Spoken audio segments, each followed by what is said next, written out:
Hola y bienvenidos al No Name Prayer Podcast. Yo soy Mónica. Vamos a comenzar nuestra reflexión de hoy del libro Las últimas 7 palabras de Jesús en la cruz antes de su muerte, escrito por San Alfonso María de Ligorio. Hoy leemos la 4ª palabra. Y vamos a comenzar en el nombre del Padre, del Hijo y del Espíritu Santo. Amén. Dios mío, ¿por qué me has abandonado? Mateo 27, versículo 46.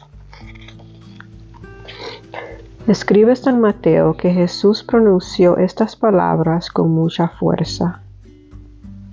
¿Por qué las pronunció así? Eutimio dice que gritó así para mostrarnos su poder divino, ya que aunque estaba a punto de expirar, fue capaz de gritar con fuerza, una cosa que es imposible para los moribundos, debido a su extrema extenuación. Además, gritó así para mostrarnos la angustia con la que murió. Tal vez se hubiera podido decir que, siendo Jesús Dios y hombre, por el poder de su divinidad, había disminuido los dolores de sus tormentos, y para evitar esta idea, creyó conveniente declarar con estas palabras que su muerte era más amarga que la que ningún hombre había soportado, y que mientras los mártires en sus tormentos eran consolados con la dulzura divina, Él, el Rey de los mártires, eligió morir privado de todo consuelo, satisfaciendo el máximo rigor de la justicia divina por todos los pecados de los hombres. Y por eso Silveira observa que Jesús llamó a su Padre Dios y no Padre,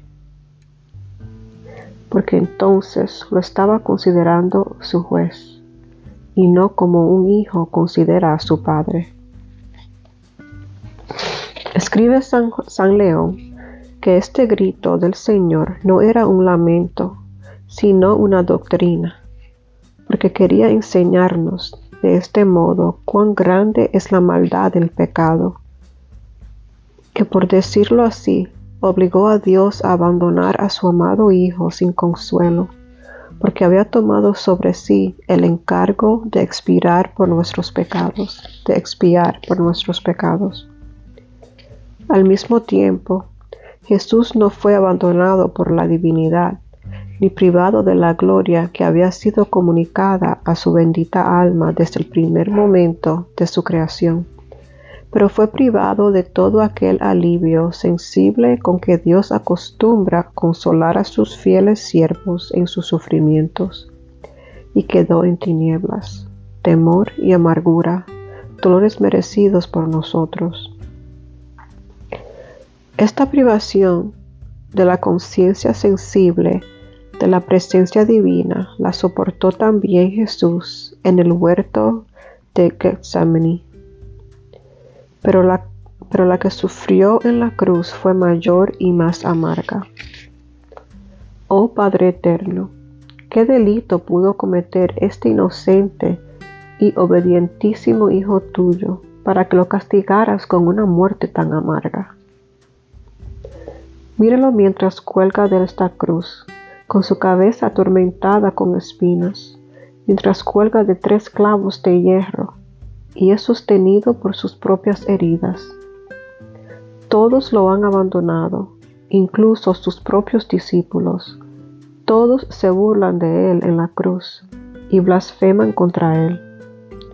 ¿Y por qué lo has abandonado tú, que tanto lo has amado?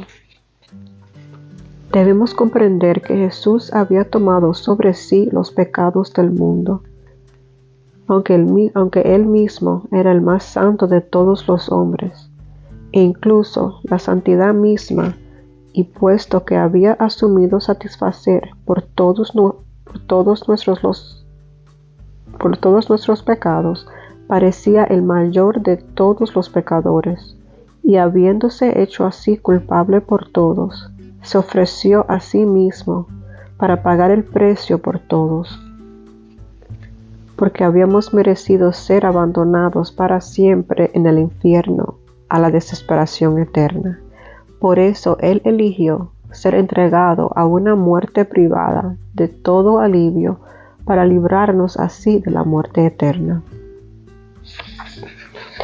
En su comentario a San Juan, Calvino afirma blasfemamente que Jesucristo, para apaciguar a su Padre, experimentó toda la ira que Dios sienta hacia los pecadores y sintió todos los dolores de los condenados, y particularmente el de la desesperación. Oh, blasfemia y pensamientos espantosos. ¿Cómo pudo Él satisfacer por nuestros pecados cometiendo un pecado tan grande como el de la desesperación? ¿Y cómo podría esa desesperación que Calvino imagina reconciliarse con las otras palabras que Jesús pronunció? Padre, en tus manos encomiendo mi espíritu. Lucas 23, versículo 46. La verdad es, como San Jerónimo y otros lo explican, que nuestro Salvador pronunció este lamento para mostrar no su propia desesperación, sino la amargura que soportó en una muerte sin consuelo. Y además, la desesperación solo pudo haber sido producida en Jesucristo por el conocimiento que era odiado por Dios. Pero, ¿cómo podía odiar Dios a ese Hijo que, para obedecer su voluntad, se había ofrecido a sí mismo para satisfacer por los pecados de los hombres? Fue esta misma obediencia a cambio de la cual el Padre le miró y le concedió la salvación del género humano, como escribe el apóstol, quien en los días de su carne, ofreciendo con gran clamor y lágrimas, oraciones y súplicas a aquel que podía salvarle de la muerte, fue escuchado a causa de su reverencia. Hebreos 5, versículo 7. Sabemos además que este abandono de Jesucristo fue el sufrimiento más espantoso de toda su pasión, pues sabemos que después de sufrir sin quejarse tantos dolores amargos, se lamentó por ello, lloró con fuerza y con muchas lágrimas y oraciones, como nos dice San Pablo.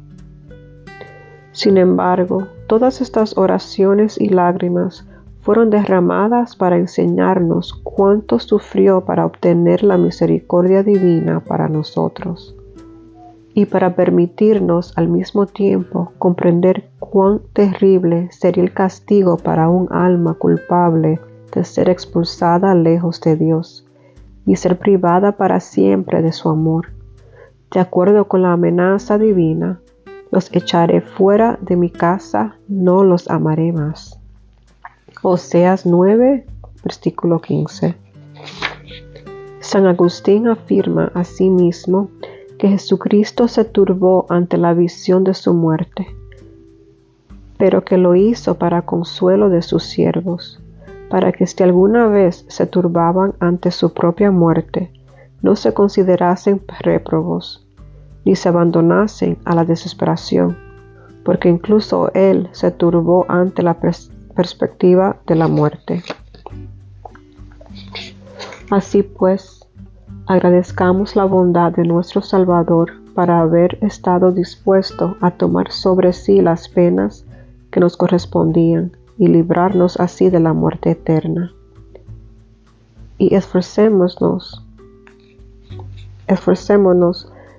en lo sucesivo por ser agradecidos por nuestro Libertador, desterrando de nuestros corazones todo afecto que no sea para Él. Y cuando nos sintamos desolados en el espíritu y privados del sentido de la presencia divina, unamos nuestra desolación a la que Jesucristo sufrió en su muerte. A veces se esconde de las almas que más ama, pero no abandona realmente sus corazones. Las ayuda con su gracia interior. No se ofende si en tal abandono decimos, como él mismo dijo en el huerto a su divino Padre: «Oh Padre mío, si es posible, pase de mí este cáliz». Mateo 26, versículo 39. Pero al mismo tiempo debemos añadir: «Sin embargo, no sea como yo quiera, sino como quieras tú».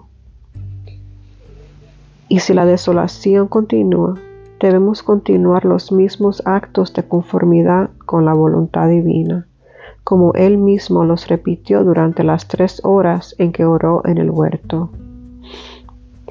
San Francisco de Sales dice que Jesús es tan digno de amor cuando se oculta como cuando se hace ver. Además, el que ha merecido el infierno y se encuentra fuera de él, solo debe decir: «Bendeciré al Señor en todo momento». Oh Señor, no merezco consuelos. Haz que por tu gracia te ame, y me contentaré con vivir en la desolación mientras te plazca. Si los condenados pudieran unirse así en sus dolores de la voluntad divina, el infierno dejaría de ser infierno para ellos. Pero tú, Señor, no alejes tu ayuda de mí, procura mi defensa. Salmo 21, versículo 20. Oh Jesús mío, por los méritos de tu desolada muerte, no me prives de tu ayuda en esa gran lucha que en la hora de mi muerte debo sostener contra el infierno. Todas las cosas de la tierra me habrán abandonado y no podrán ayudarme en esa hora. No me abandones tú, que has muerto por mí y eres el único que puede ayudarme en ese trance.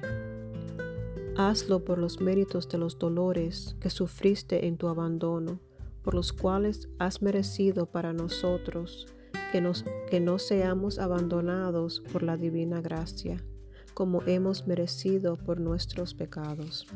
Amén. Gracias por escuchar la cuarta palabra de las últimas 7 palabras de Jesús en la cruz antes de su muerte. Espero que tengan un bello día, que Dios los bendiga. Oren por mí, que yo oraré por ustedes.